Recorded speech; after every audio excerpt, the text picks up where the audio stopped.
don't know what to say though, but I'm pretty shocked at the verdict, and that my nephew has been denied justice. And how First Nations are treated in the justice system is not right. A white jury came out with a verdict of not guilty of Gerald Stanley, who shot and killed my nephew. This is how they treat us First Nations people. It is not right. Something has to be done about this. The government, Justin Trudeau, we asked you to give us Indigenous people justice.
So as you can see, the emotions here, just moments after a not guilty verdict for Gerald Stanley in the second-degree murder of Colton Boushie, and emotions here are just, I cannot even describe the feeling. When the verdict was read out in the court, there were screams about the justice system. There were screams that Gerald Stanley was a murderer.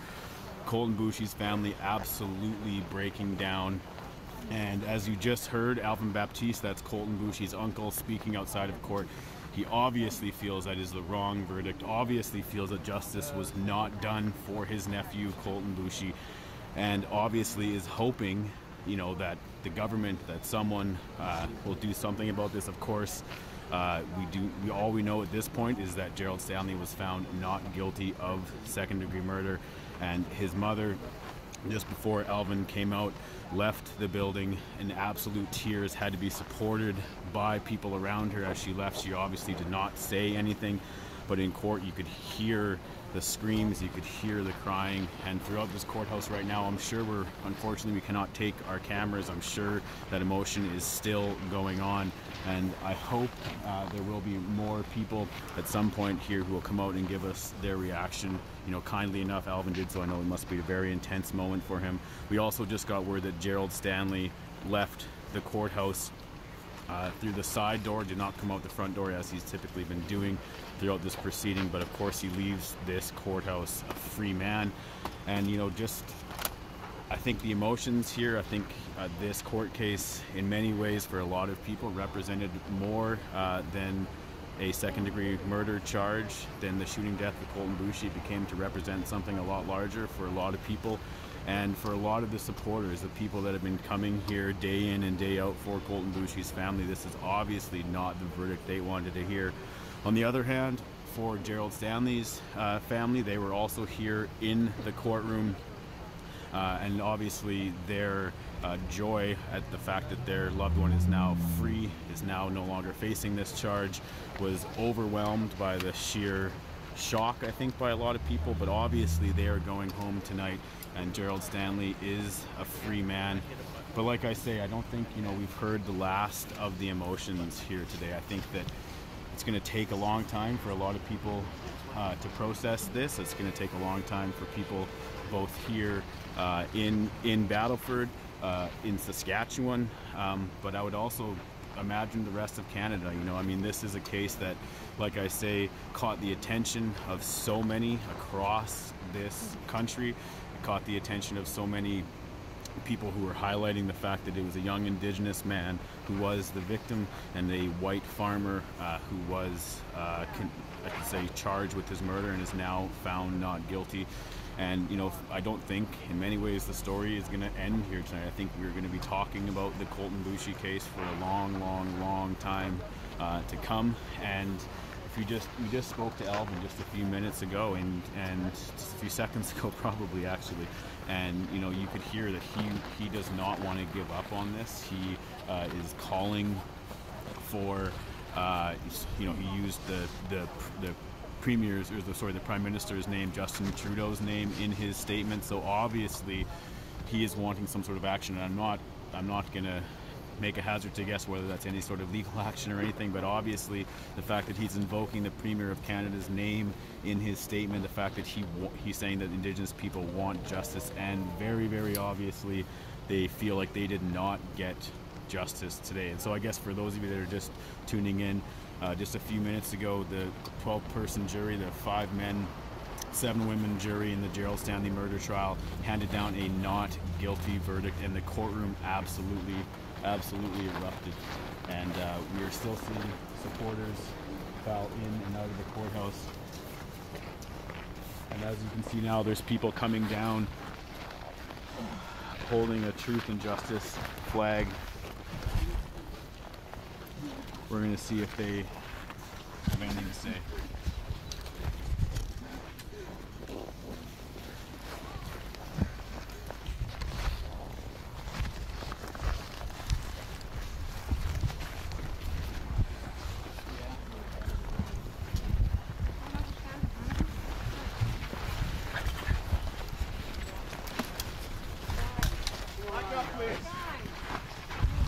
Can she have some room?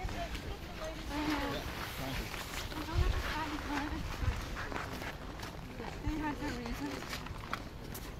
Angelina? But I believe this trial has brought attention to the much needed injustices that we all endure every day. We are sorry, Colton. We've tried.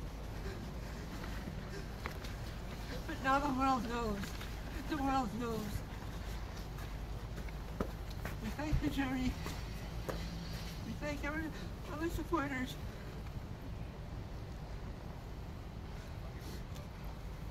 It was a tough ride.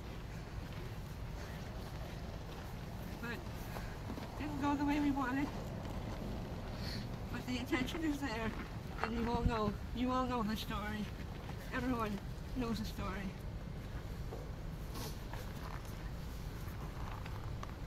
Ma'am, can we get your name? Lori, L-O-R-I, Nicotine. Spell your last name. N-I-C-O-T-I-N-E. Townmaker. Thank you.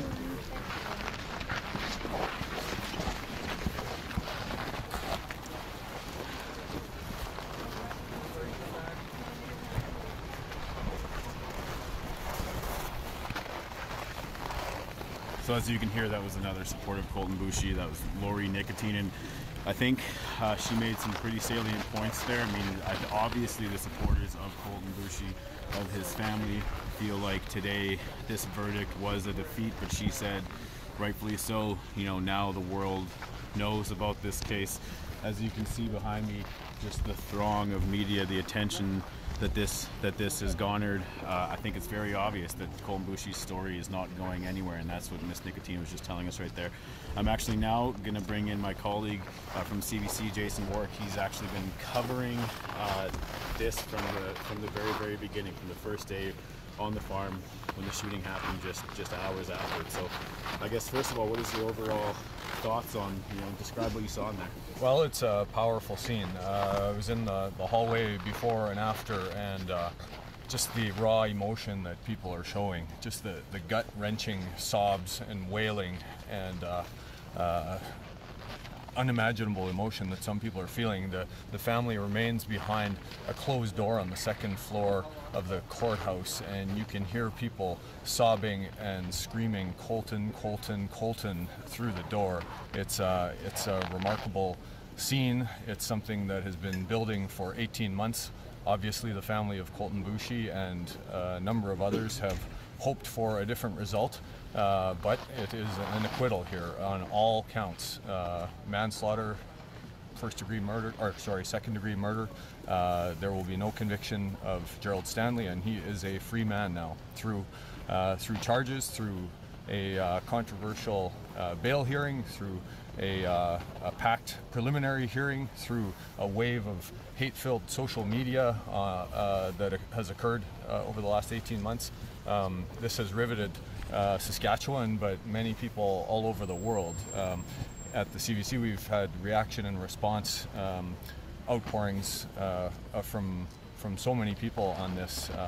It's really touched a nerve. A lot of people have seen it, rightly or wrongly, as a metaphor or even a referendum on race relations in this province. They see this as sort of a judgment on reconciliation, and it looks like some may be coming out soon, so I will send it back to Charles, and we will talk soon. All right, thanks so much, Jason. So like I said, Jason has been covering this story since the beginning, and like he was mentioning, I think a lot of people either rightly or wrongly have thought that this was a referendum on race relations, on reconciliation. So there are now some supporters outside here that have a sign that says "Indigenous Lives Matter." We're going to go up and see what they have to say. We're gonna pursue. There's no stopping. This is Jace. Not right. I stand justice for Colton Boushie. I don't know what society is, but I guess you can shoot people in the back of the head and get away with it. And this ain't right, this ain't justice, and the law system failed my family in this murder trial. Thank you, that's all.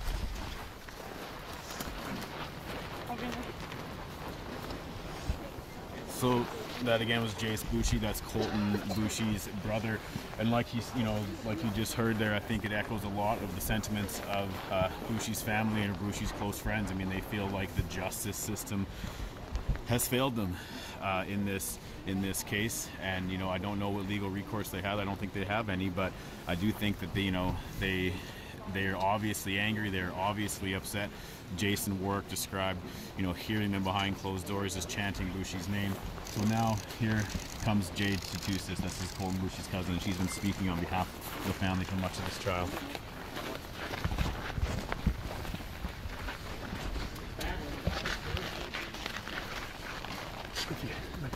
Can you go for me?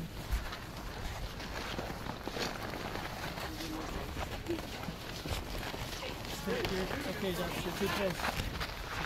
She'll start when she's ready. There was no justice served here today. We hoped for justice for Colton. However, we did not see it. We did not feel it throughout this entire process. We will fight for an appeal. We will fight for an appeal and answers to all the racism that my family has experienced from the day that Colton was shot until the jury delivered the verdict of not guilty. We will not stop our pursuit for justice. We will stand here and honor my late brother, my family member, my friend, Colton Boushie. We would like to thank everyone that came out and supported us and sat with us and stood with us and prayed for us. This has been very difficult, but we will continue to seek out justice for Colton.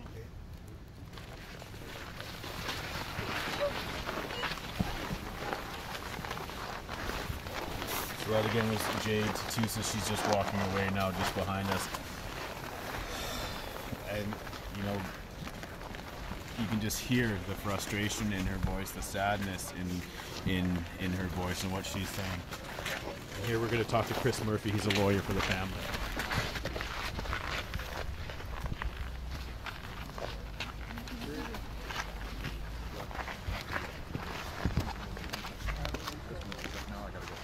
Actually, stay on the phone. I'll give you a couple of quick.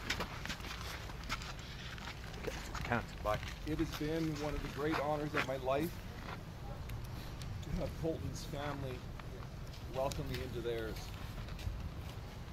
Before spending the last 1.5 years with them,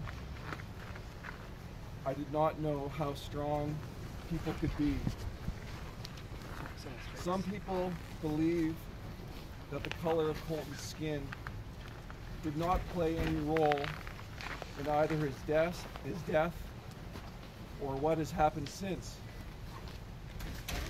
But imagine you're a member of Colton's family today, reliving the death of your son, your brother, and nephew, and at the same time, truly believing that the color of Colton's skin contributed to the tragic events of August 9th, 2016, the subsequent police investigation, and the proceedings that followed. We will be going to Parliament Hill this month to describe the systemic injustices that this case has revealed. But for now, I ask that you trust that Colton's family has legitimate reasons for these deeply held beliefs. There is a darkness that exists in this country, and I believe that we are going to have to feel our way out of it. I ask you to try to feel the nearly bottomless disappointment of Colton's cousin Jay Tatusis, who watched quietly as visibly Indigenous people were excluded one by one from serving on this jury. Try to feel the helplessness Jace and William, who wanted nothing but to move their brother, who was lying in the mud as hour after hour of summer rain beat down upon his dead body. And please try to put yourself in the skin of Debbie Baptiste, lying on your porch in shock while members of the RCMP search your home and your microwave moments after they've told you your youngest boy has been killed. We are committed to work together to ensure that the trial of Gerald Stanley and the death of Colton Boushie shine a light on this darkness. And we ask nothing more that each of you help us along the way. Thank you.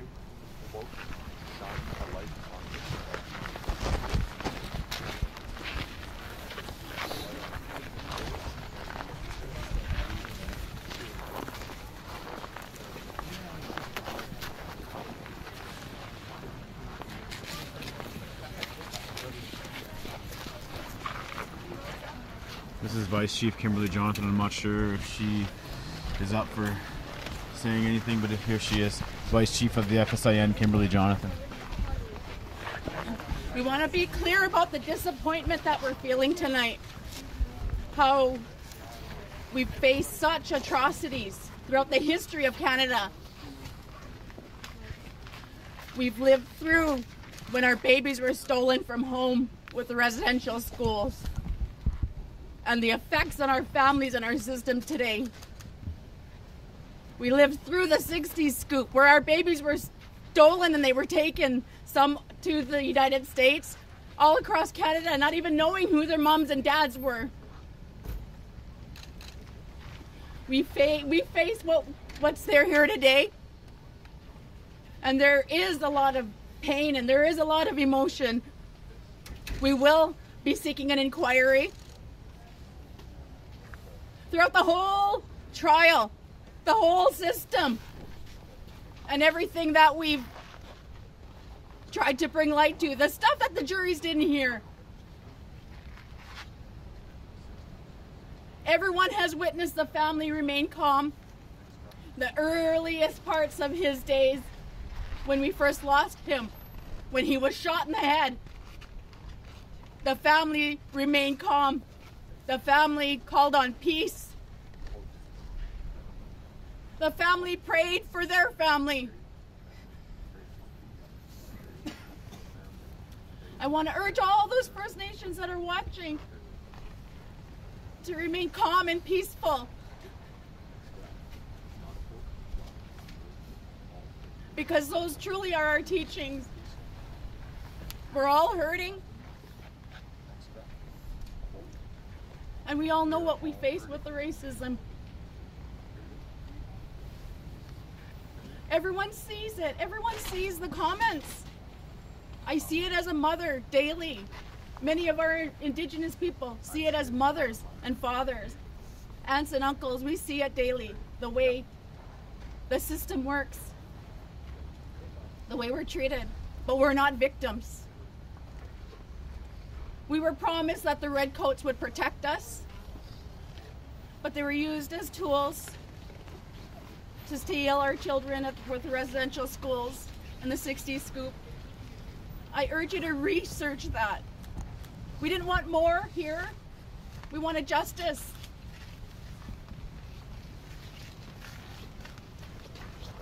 There will be an inquiry. We'd support that. And we will be going to the Hill. And we'll be speaking as loud and as strong as we can. And to all of those who are broken right now today, please, please remain peaceful. We need to call on peace and calm right now. And call in prayers and dig into your souls and dig into your grandmothers, your grandfathers. And ask those grandmothers and grandfathers to help us, to help you remain calm and peaceful. It's not us against them. We're not First Nations against non-First Nations. We're here together. And we promise that, to live peaceful, that we coexist peacefully. That was our promise. But in the meantime, we're going to all need to come together. First Nations, non-First Nations, we need to come together and make sure that this doesn't happen anymore. We felt unsafe then, and we're still unsafe. Someone can say it's an accident to shoot any one of us, and they're found not guilty. So I ask all, not just in Saskatchewan, Treaty 6 territory, Treaty 4, all the treaty areas in Saskatchewan, but in Canada. Let's live peaceful and let's coexist and live peacefully. We're all family, we're all here, but let's give justice to each other and honor and respect and have empathy for the histories, for our histories, collectively. The First Nations histories, what we went through here as families. Because that's your history too. We're all treaty people. We are all treaty people. Kananaskum Tinawa Kakiao Mikapias said we're all related. So that again was Vice Chief of the FSIN, Kimberly Jonathan. And again, you know, it is in some ways difficult just to process some of the emotions we just heard, but I think, you know, some of what we just heard Vice Chief Jonathan speak about peace is one of the things I wanted to highlight. You know, there was concerns that if this verdict came down that, you know, there would be some sort of demonstrations. It doesn't appear that is. It just appears right now it's raw emotion. That may happen in the days to come. But she also says they are taking this case to Parliament. Both you heard Vice Chief Jonathan say that, and also Chris Murphy, who is the defense lawyer for the Boushie family, has been acting on behalf of the Boushie family, and both of them said, you know, they are taking this case to Parliament Hill. They want to highlight this case, in their words, as a sign of the injustice that was done to First Nations people, and as a sign of the injustice in the justice system itself. So both of those people both said they want to take this case to Parliament Hill. You also heard Vice Chief Jonathan speak about wanting an inquiry into this. So I don't think, like I said earlier, when this first happened, just moments after it happened, I don't think this is the last we're going to hear about this case, at least if those guys have anything to do with it. It's not going to be the last that we hear about this. But again, I think right now for a lot of people here, it's just processing the raw emotion, and as the people all those people we just spoke to, Jace, Jade, Chris Murphy, Kimberly, Jonathan, they've been here for all of or much of this entire process, and I think for them, they're just in a state of shock in many ways right now, and they're just trying to process the emotion. But I think what did come out of that is that they're not done. They're not going to quit telling Boushie's story, telling Colton Boushie's story. And, like I say, the FSAN is going to be calling for an inquiry, or at least that was the indication that we got from Vice Chief Jonathan. And, Chris Murphy talking about the family taking this case to Parliament. When this trial first started last week, the Justice Minister actually issued a statement about the non-visibly Indigenous jurors that were on this jury. So, you mentioned, you heard Alvin Baptiste, you heard Jade, and I think also Chris Murphy speak about that being a large issue. And again, CBC can't confirm any of that, but here we're gonna talk to Bill Burge. He's the Crown Prosecutor in this case, and his co-counsel is Chris Brown. Well, ladies and gentlemen, you all heard the verdict of the jury, and as we who watched them work, we know they put a lot into it. They didn't take this lightly at all, and we respect their verdict. We will take a look at the verdict, and we will consider our position in the near future, and thank you. So is there any regrets, about the way that this case was tried? You guys think it could have been done differently in any way? We presented all of the evidence that implicated Mr. Stanley. There was, and that was our role. We were there to present the evidence, and we didn't leave anything out that would have made a difference. So there was nothing more, or there was nothing more that can be done. So we put it out there. The jury made their decision, and that's their duty, and they took it seriously. And that's all we can ask, that they take it seriously, and they obviously did. It was a tough time for everyone, including the jury. You could see their faces when they came in. There was a lot of emotion there, and so, there's a lot of people just on these steps just now, talking about, talking about, that this is a symbol of injustices being done to First Nations people. Is there any reaction to the fact that many people are saying this not guilty verdict as an injustice? Well, all the evidence that could have been presented was presented, and that's all I can say. If other people have comments to make about that, I'll leave that to them. We presented everything there was to present. Are you appeal? This will be considered by my colleagues, so no decisions will be made now, or things will be considered, and we'll look at the charge to the jury and look at any rulings made. And there were very few rulings made in the course of this trial. It was a very straightforward, factual trial, and but we will take all that into consideration. What was it like for you to hear that? Well, I was there to receive the verdict. It's always an emotional experience, regardless of what the verdict is, and this is no different. They're always trying times, especially in murder cases. One side is very unhappy tonight, but there's never any winner in a case like this. So thank you, ladies and gentlemen. Were you surprised at the result? Thank you. So that again was That was Crown Prosecutor. That was Crown Prosecutor Bill Burge. He is the one who tried this case, and even he, you could see, was at times emotional during that statement. But he basically said, "Look, we provided the evidence that they believed was there to prove the charge of second-degree murder, or maybe the charge of manslaughter. But of course, Gerald Stanley has been found not guilty on all accounts. But I should mention, I'd be remiss to mention, if he did not just indicate there that an appeal is an option. He did not commit to doing an appeal of this case, to retrying this case, but did basically say they're going to review the evidence. They're going to review specifically the charge to the jury, which I think is a very interesting thing. The very, very detailed charge to the jury, which the jury used in their decision to find him not guilty.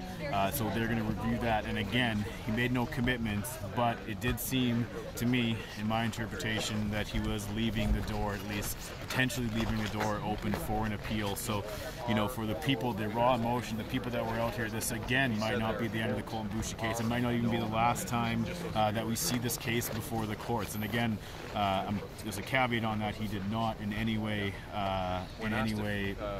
commit to that, but he did leave the door open to an appeal.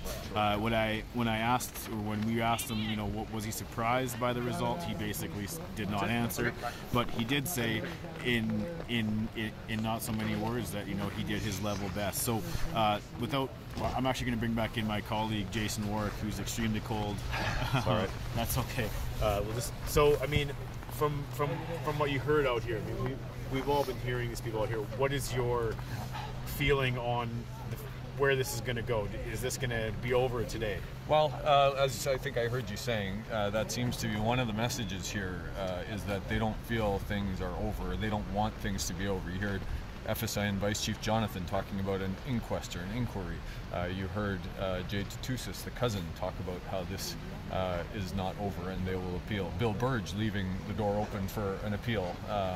And even the woman from Poundmakers who spoke at the beginning was saying that regardless of the legal situation in this case, this is hopefully, in her words, an awakening for the world to see the plight of Indigenous people in the justice system in Saskatchewan and in this country.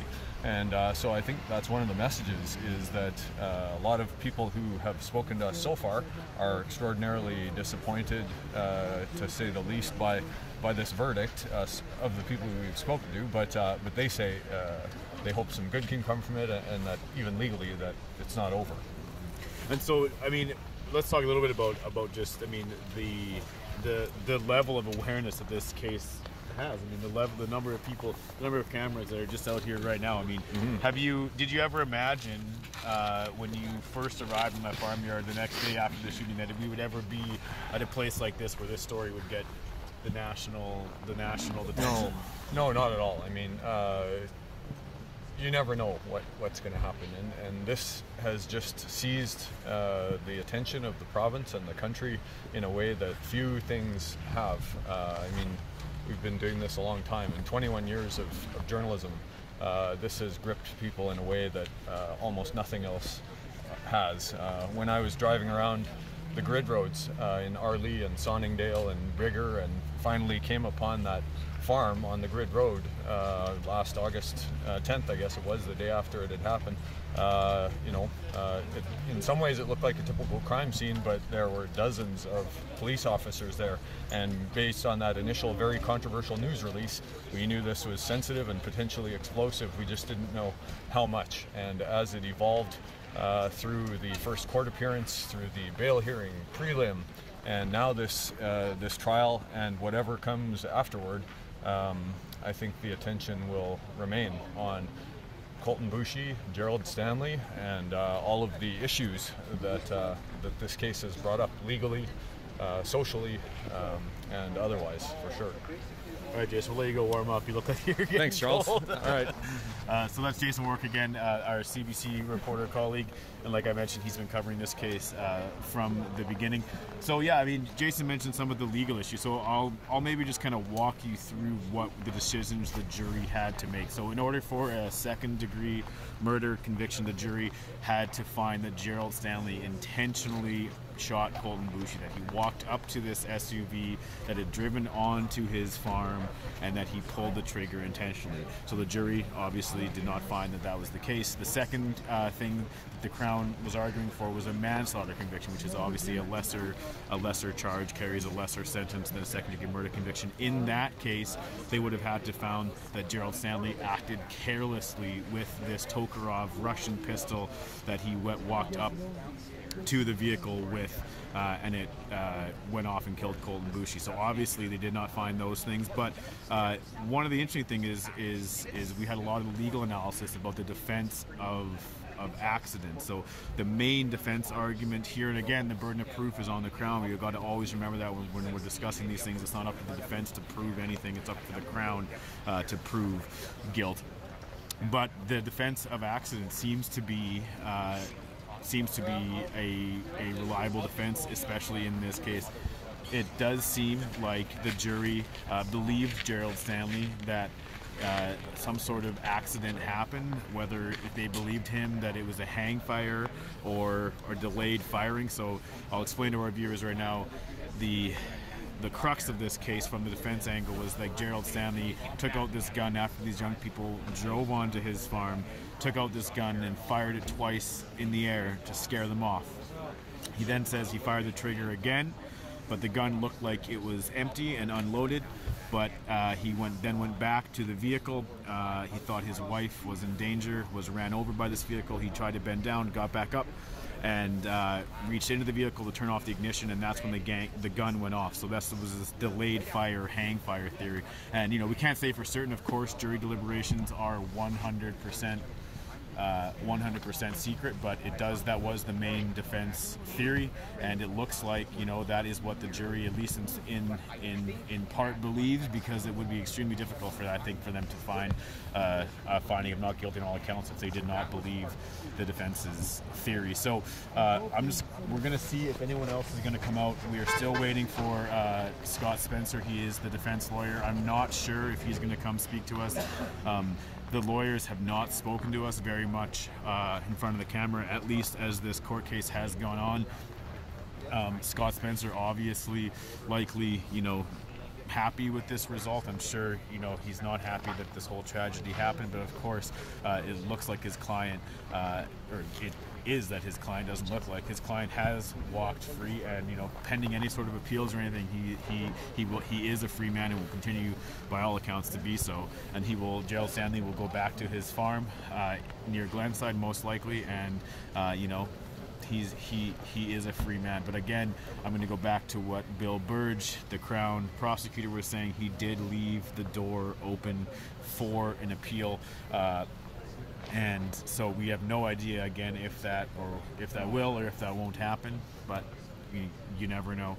So we're just waiting now for Scott Spencer, the defense lawyer, to come out. But again, I think everyone at this point is just kind of coming down from the raw emotions that were in that courtroom.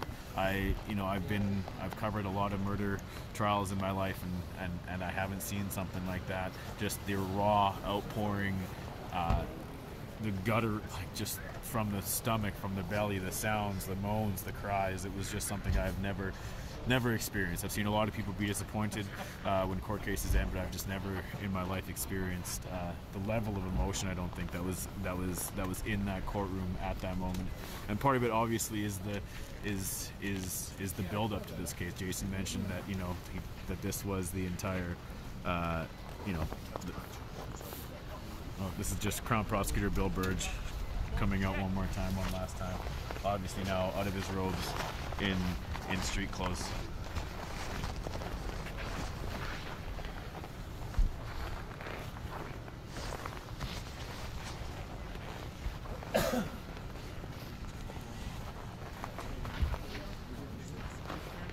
So again, we're still waiting to hear if defense lawyer Scott Spencer is going to come out and speak to us. I don't know if he's left or if he left with Gerald Stanley. We know again that Gerald Stanley has left the building. He left out the side door before the jury went out,